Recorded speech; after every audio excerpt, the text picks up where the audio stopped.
যাবজ্জীবনের আবেদন করছেন বাংলাদেশের সরকারি পক্ষের আইনজীবীরা। আমরা শিহরিত, আমরা ভীত। রাধারমন দাসের সঙ্গে কথা বলছিলাম খানিকক্ষণ আগে, ইসকনের ভাইস প্রেসিডেন্ট, তাকেও আমরা এই প্রশ্নটা করেছিলাম, দাদা আপনাকেও করছি, স্লো পয়জনিং করা হবে না তো খাবারের মধ্যে দিয়ে জেলের ভেতরে? আমরা আতঙ্কিত, কারণ সেখানে সিসিটিভি নেই, কোর্টরুমের ভেতর সিসিটিভি রয়েছে, তা সত্ত্বেও যেভাবে আইনজীবীরা লম্ফঝম্প করছেন।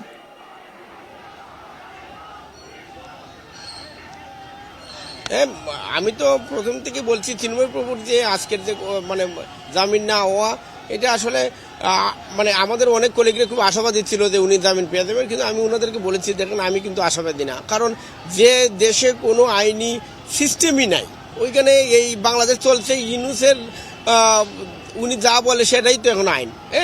তো এটা না হওয়ারই সবাই, যদিও আমরা পরবর্তীতে হাইকোর্টে যাব, অনেকে আশাবাদী হাইকোর্টে তো হয়তো ওনাকে জামিন দিবে। খাবারে কিছু মিশিয়ে স্লো পয়জনিং করা হবে না তো, এই আশঙ্কাটা করছি জেলের ভেতরে।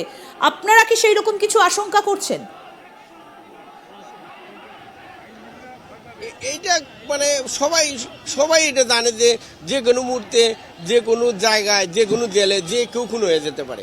সেখানে চিন্ময় প্রভু তো আসলে আরো ইজি টার্গেট। তো আমিও অবশ্যই মনে করি যে জেলের ভিতরে ওনাকে হত্যা হতে পারে, বিষ দিয়ে হত্যা করা হতে পারে, অন্যান্য কয়েদি যারা আছে এরাও আপনার জেলের ভিতরে পিটিয়ে মারতে পারে ওনাকে।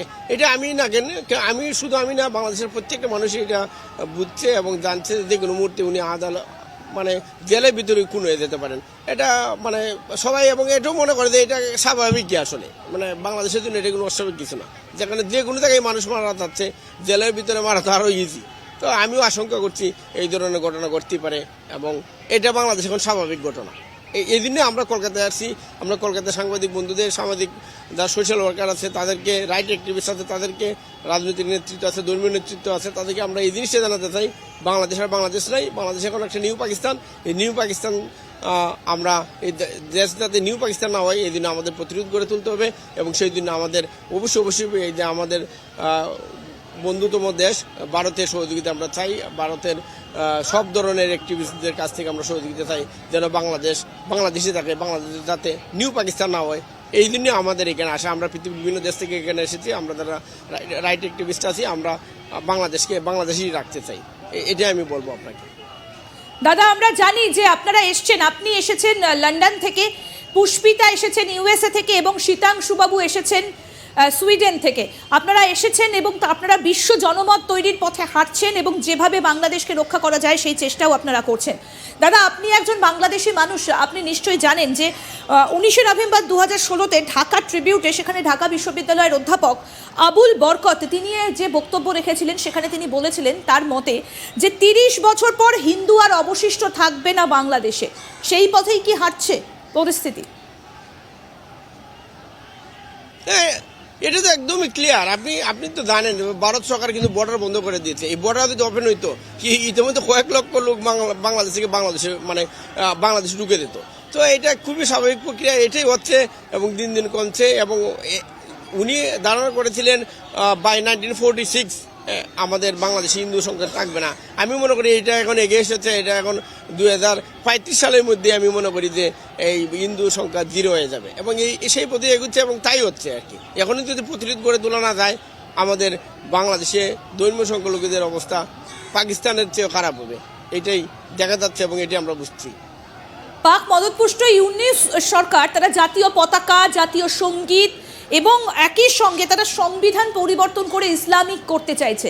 সেই পদক্ষেপই কি এইগুলো? আজকে আদালত কক্ষে শোনা যাচ্ছে আল্লাহু আকবর, ইন্ডিয়ার বিরোধী মন্তব্য শোনা যাচ্ছে। চাঁদ তারা কি তাহলে বাংলাদেশের পতাকায় এবার জায়গা পাবে লাল সূর্যর বদলে?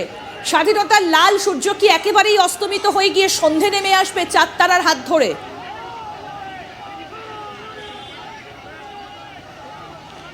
মানে আমাদের স্বাধীনতা আছে কিনা আমরা তো সন্ধিয়ান, আমরা তো বলি যে এটা নতুন দেশ হয়ে গেছে, এবং তারা জাতীয় সঙ্গীত বদলাতে চায়, জাতীয় পতাকা বদলাতে চায়, সংবিধান বদলাতে চায়। তো আর তো কোনো কিছু বাকি নাই এখন। এটা আমরা মনে করি না যে আমাদের স্বাধীনতা অক্ষত আছে, এটা ইতিমধ্যেই পাকিস্তানে রয়ে গেছে।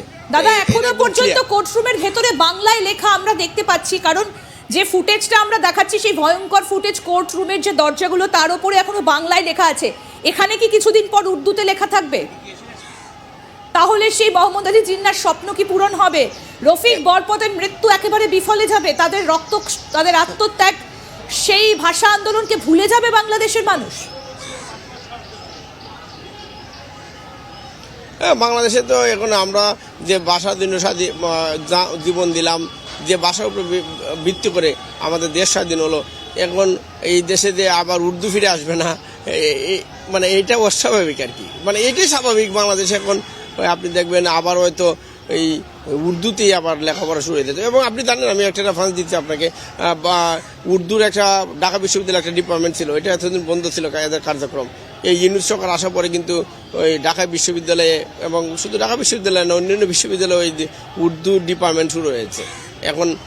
তো এটা তো ক্লিয়ার বুঝেই যাচ্ছে যে ভাষার জন্য আমরা জীবন দিলাম, এখন দেখা যাচ্ছে আবার উর্দু, মানে উর্দুতেই আমাদের শিক্ষা ব্যবস্থা। দাদা, হিন্দি ডিপার্টমেন্ট আছে কি নাকি শুধুই উর্দু? মানে এটাই হবে আর কি। ঢাকা বিশ্ববিদ্যালয়ে কি হিন্দি ডিপার্টমেন্ট আছে নাকি উর্দু যেটা পড়ানো হচ্ছে সেটা আগে ছিল না?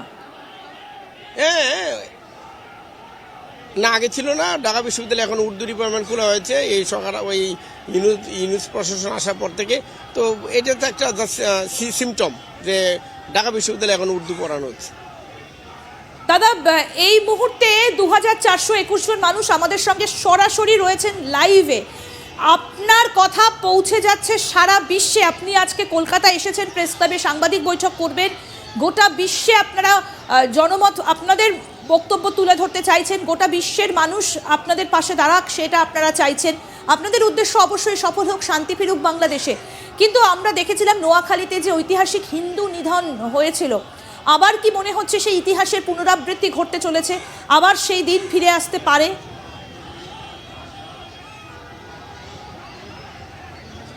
ফিরে আসতে পারে না, সেই দিন ফিরে এসেছে অলরেডি। মানে আপনি আশঙ্কা করছেন কেন? এটা তো অলরেডি দেয়া।